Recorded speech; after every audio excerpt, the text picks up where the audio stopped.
আমার ক্যালেন্ডুলা গাছে দেখো ফুলটা কি সুন্দর ফুটে গেছে। কিছুদিন আগে এটা খুবই ছোট্ট কুড়ি একটা ছিল, আজকে দেখছি বেশ অনেকখানি ফুটে গেছে, আর পাশ দিয়ে ছোট ছোট কুড়িগুলোও বেশ বড় হয়ে গেছে। তো চলো আজকে তোমাদেরকে শেয়ার করি আমি এই গাছের কি যত্ন নিই। দেখো সবার প্রথমে যেহেতু আজকে একটু সার দেবো, সেটা মাটিটা একটু খুঁচে নিয়েছি। আর প্রত্যেক দিন কিন্তু এই গাছে আমি জল দিই না, যখনই মাটিটা শুকিয়ে যায় তখনই কিন্তু আবার জল বা সার দিই।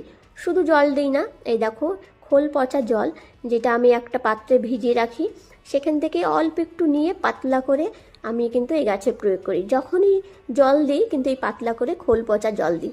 তার ফলে গাছটা দেখেছো কি সুন্দর ঝাঁকড়া হয়েছে, আর চারদিকে অনেক কুড়ি বেরিয়েছে।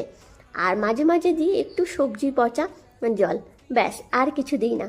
তার ফলেই দেখেছো গাছটাতে কত ভরে ভরে কুড়ি এসছে, একসাথে দুটো তিনটে করে কুড়ি এসছে। এখানে প্রায় দুটো তিনটে কুড়ি এসছে, এই সাইডেও এসছে, সমস্ত জায়গায় কুড়ি এসে ভরে গেছে। কিছুদিনের মধ্যে গাছটা পাতার থেকেও মনে হয় কুড়িতে ভরে থাকবে। আর সমস্ত ফুলগুলো যদি একসাথে ফোটে তাহলে তো গাছটা দেখতে এত সুন্দর লাগবে, বলে আর ভাষার প্রকাশ করতে পারছি না।